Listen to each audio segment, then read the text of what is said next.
This program in the series on great classics is about Moby Dick. Its author, Herman Melville, was born in 1819 in New York City.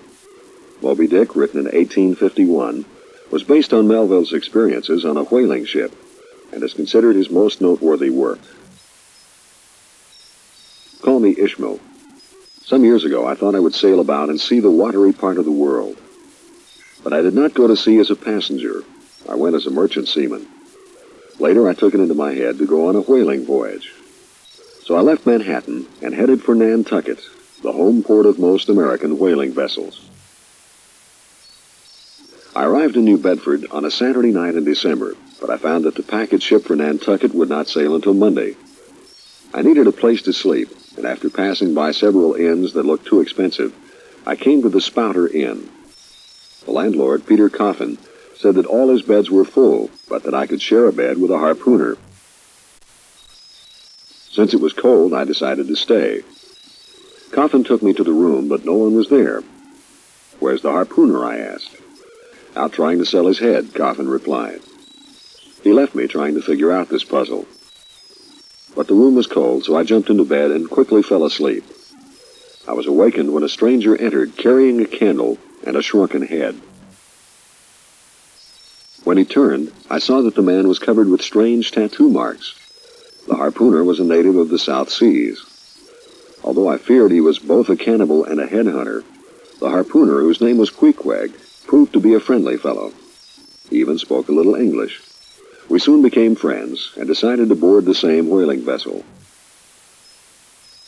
Who was the merchant seaman who decided to go on a whaling voyage? From whose point of view is Moby Dick told? With whom did Ishmael have to share a bed? Right. Where was the harpooner when Ishmael arrived? Where had Queequeg come from? On Monday, Queequeg and I arrived in Nantucket. 3 whaling vessels were preparing to sail, and of those we chose the Pequod. One of her owners was aboard when we signed on as members of the crew. I asked about the Pequod's captain, and the owner told me that his name was Ahab. Ahab, he told me, had only one leg. The other had been devoured by a whale. The Pequod sailed on Christmas Day. I had still not seen Captain Ahab. The Pequod's first mate, Starbuck, gave the orders, and Ahab stayed below in his cabin. One morning I looked up to see Captain Ahab on deck. He stood erect, looking straight ahead. Down the right side of Ahab's face ran a vivid white scar. One leg was carved from the jawbone of a whale. After this, Ahab appeared on deck almost every day, but he seldom spoke. Then one day he suddenly ordered Starbuck to send the entire crew on deck. When the ship's company had assembled, Ahab took a large gold coin from his pocket and nailed it to the main mast.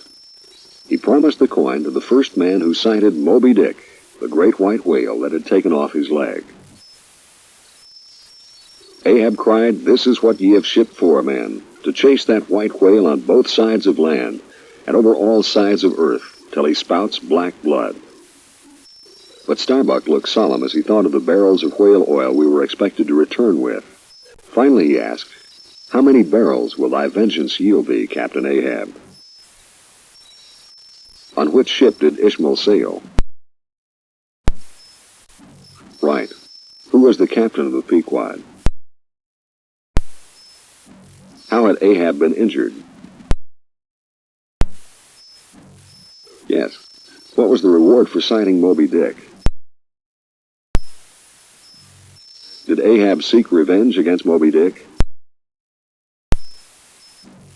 When we reached the Indian Ocean, the lookout sighted a whale. The whale boats, each with a harpooner aboard, were lowered.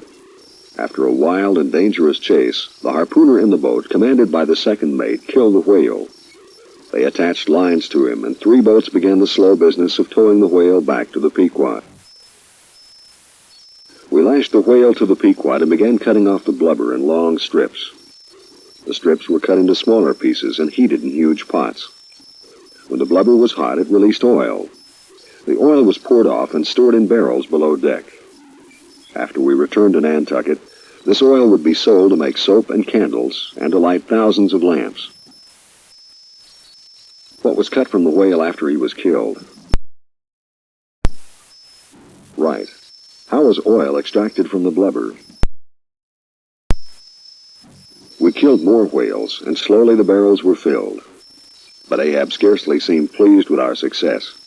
He paced the quarterdeck and studied his ocean charts to plot where whales would be feeding. His one purpose was to find Moby Dick. One day we hailed an English ship, the Samuel Enderby. Ahab called to the captain and asked if he had seen the white whale. "See you this?" replied the English captain, holding up an arm of white whalebone. "He took that arm off, did he?" Ahab asked. "I was the cause of it. No more white whales for me," answered the captain. But his story only served to enrage Ahab, and he ordered our ship to get under way immediately. A few days later, Queequeg was seized with a fever, and I was certain he would die. Queequeg, too, had given up hope because he asked that a coffin be made for him. The ship's carpenter took Queequeg's measurements, found some wood, and constructed his coffin. But when all the preparations for his death were made, Queequeg suddenly got better. Soon he recovered and used his coffin for a sea chest. What was the name of the English ship the Pequod met? Yes, because of Moby Dick, what had happened to the English captain? When he was sick, what did Queequeg ask for? When we reached the Pacific Ocean, Captain Ahab ordered the ship's blacksmith to make a special harpoon. The shank was made of the strongest iron, and the barbs of sharp steel. Before the barbs were given their final heat, Ahab called to the harpooners, "Will you give me as much blood as will cover this barb?" Their skin was punctured, and the barbs for Moby Dick were tempered with blood. A few nights later, Ahab talked with Fedallah, the harpooner, in his boat. The crew feared Fedallah, for he seemed both mysterious and evil. In a strange prophecy, Fedallah said that Ahab would not die until he had seen two hearses, the first not made by mortal hands, and the second made of wood grown in America. "Huh, such a sight we shall not soon see," replied Ahab. But Fedallah continued with his prophecy.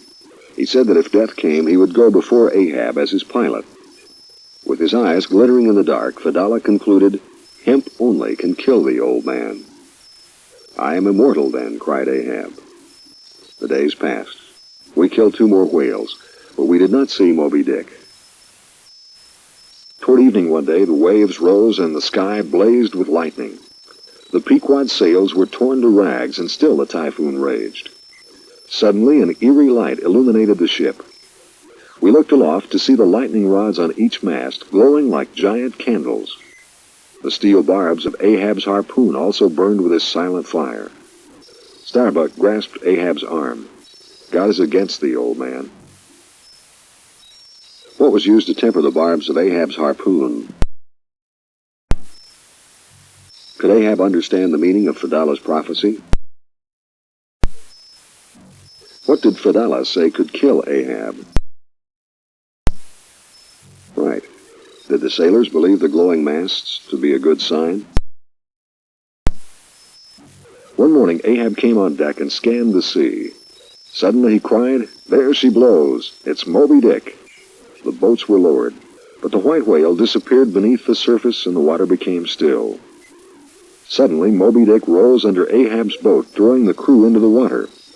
He crushed the boat in his powerful jaws. Another boat picked up the men as the whale swam away.